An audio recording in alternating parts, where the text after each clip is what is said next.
ang nagpahintulot dito sa ating fellowship basketball league ngayong araw nito. Kaya marapat lang na ating purihin muna sa lahat ang ating Panginoon. Yes, Lord, thank you. At sa mga oras na ito, bago tayo magpasimula sa ating palaro, mga kapatid, inaanyayahan ko po ang lahat na umupo. Mag-aaral tayo. Hindi, joke lang. Sige lang, umupo muna tayo. Students, umupo tayo. Students muna tayo bago tayo maging players. Tama ba? Kasi napakahalaga po ng araw na ito para samantalahin na ibahagi ang salita ng Diyos bago po tayo mabusog sa ating palaro physical. So una, dapat spiritual muna. Okay lang po ba? Sana po mapakinggan niyo ang aking napakagandang testimony na ibinigay po ng Diyos na ginawa sa aking buhay. At alam ko rin po kayo, mga kapatid, kababayan, hindi pa tapos ang Diyos sa buhay ng bawat isa.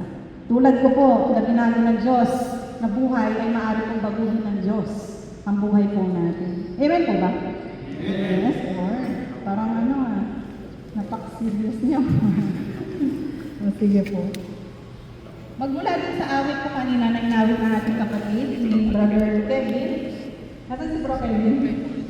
Thank you, kapatid, sa iyong napakagandang awit para sa Panginoon. Ang sabi din sa iis na kanina, na inawit ng mga langit na awitin, habang buhay maglilingkod sa iyo, sa Panginoon, sa ating Panginoong Jesus. At ito po yung dahilan, kaya po ako, ang inyong lingkod, Pastora Abby po. Yes po, dati po hindi po ako pastora. Ngayon po ako po ay humaharap sa inyong harapan. Binago ng Diyos na tinawag sa pagiging pastor. Pastora Abby po, na ipinapakilala ko po ang Diyos na ating pinaglilingkuran sa bawat isa na nandito po. Ang Diyos ay ang ating Panginoong Jesus po. Siya po ang nagbago sa aking buhay sa pagiging isang makasalanan. Yes po, lahat naman tayo po dumaan sa pagiging makasalanan. Tama po ba? Nung hindi pa natin kilala ang Panginoon. Napaka-worthy pa natin. Napaka-selfish pa natin. Ginagawa natin ang mga bagay na walang takot sa Diyos. Lahat po tayo nagdanas na ito. Yun po ang tunay na katotohanan sa bawat testimony ng tao. Ngunit, ang isang makasalanan ay isang tulad po na dapat po ay sa impyerno ang punta. Pinatawad ang pinakapaganda ng Panginoong Jesus. Hallelujah. At ng ating masuntuan po, at makilala ang Diyos, siya po ay aming ingatan. At naging dahilan po na aking pagbabago ng buhay. Siya na ang naging rason ng aking buhay. At yun po ay isang aking pangako sa Panginoon na paglilingkuran siya hanggang sa aking huling.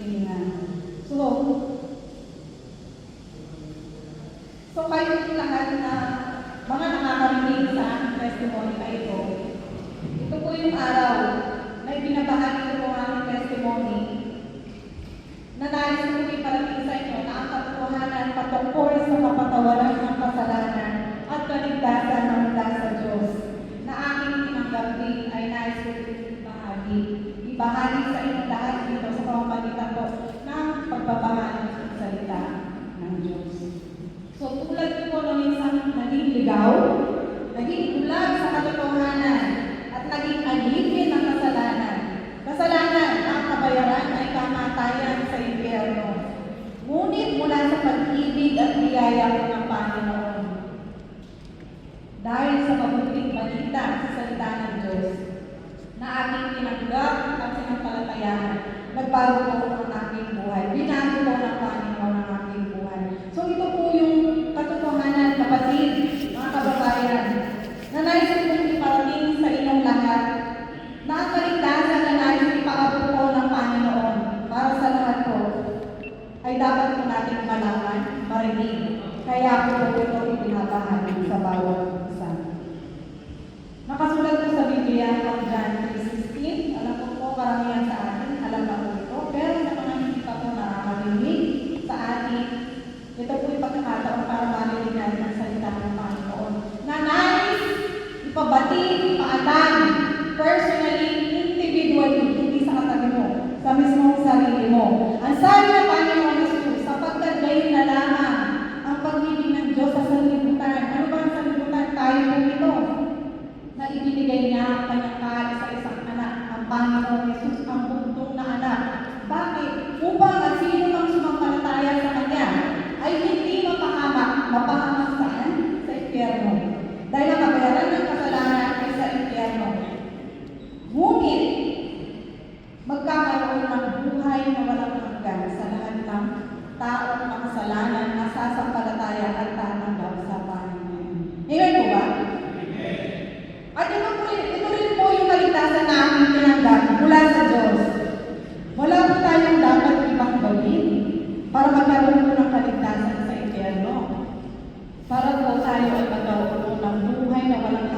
sa langit. Kailangan lang po natin tumugon. Napakasimple, di ba? Response sa wikang English o sa Tagalog tugon. Kailangan lang po natin tumugon sa katotohanan na kailangan po natin sampalatayaan, tanggapin ng tapat na ito sa ating buhay ang Panginoong Jesus.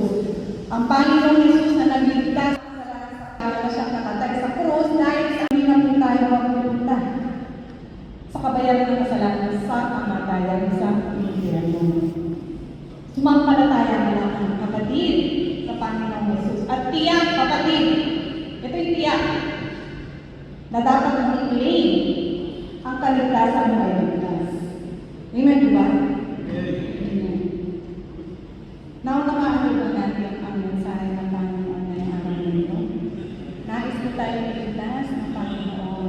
Sinasamantala ko mo ang pagkakataon ito para ang lahat po ay makarinig sa katotohanan itong nais po abutin ng Panginoon Jesus ang lahat ng tao dito sa mundo. At iyon po ang aking misyon bilang pastor.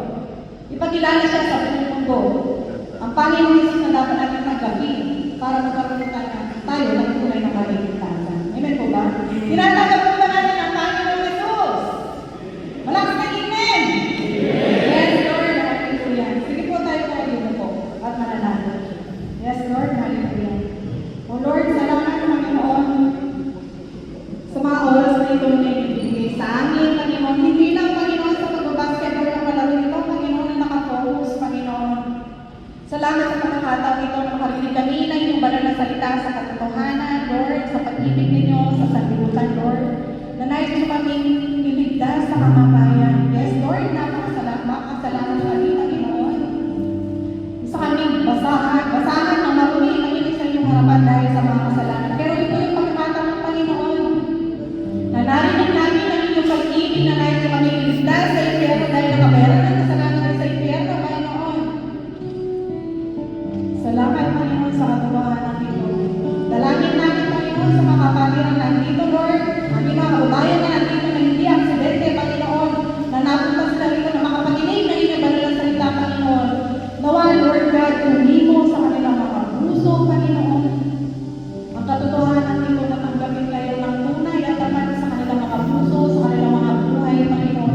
Dahil ang mga ninyo, Lord God, ay magkaroon ng kaligtasan ng bawat isa, Panginoon. At sa mga kababayan natin, mga kapatiran natin na nais tanggapin ang Panginoong Jesus, ito ang pagkakataon na i-surrender mo ang puso mo, ilapit mo ang sarili mo sa harapan ng Panginoong Jesus ngayong araw na ito, sa oras na ito.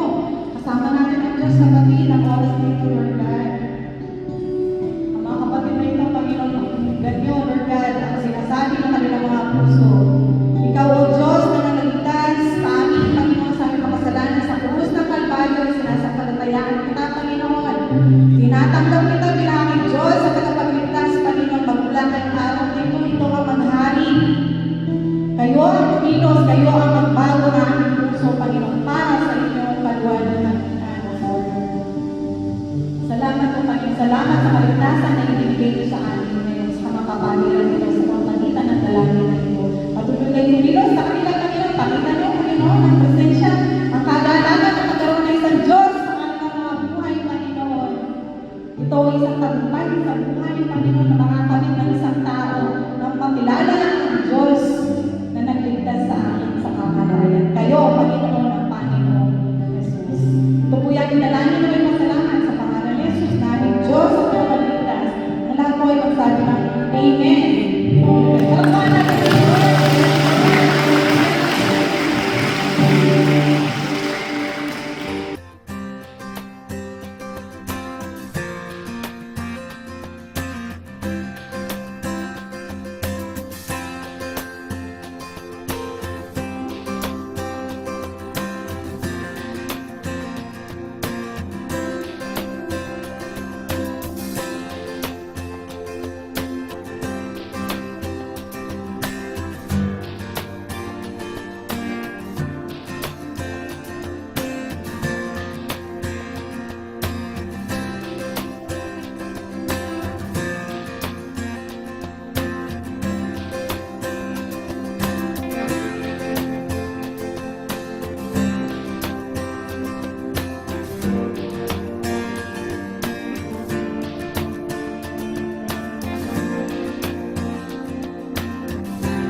Good,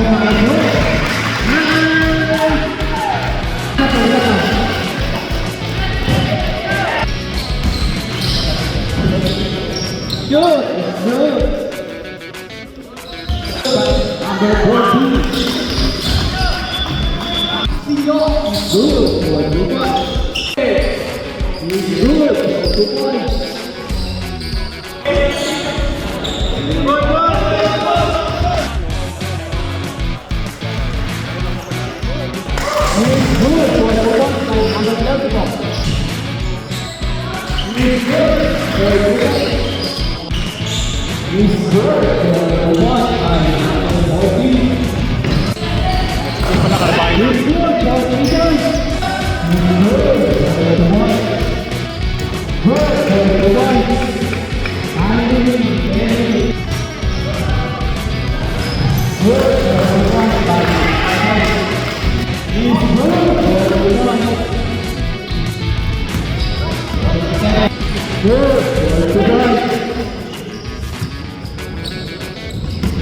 Good for Dubai. Good for Dubai.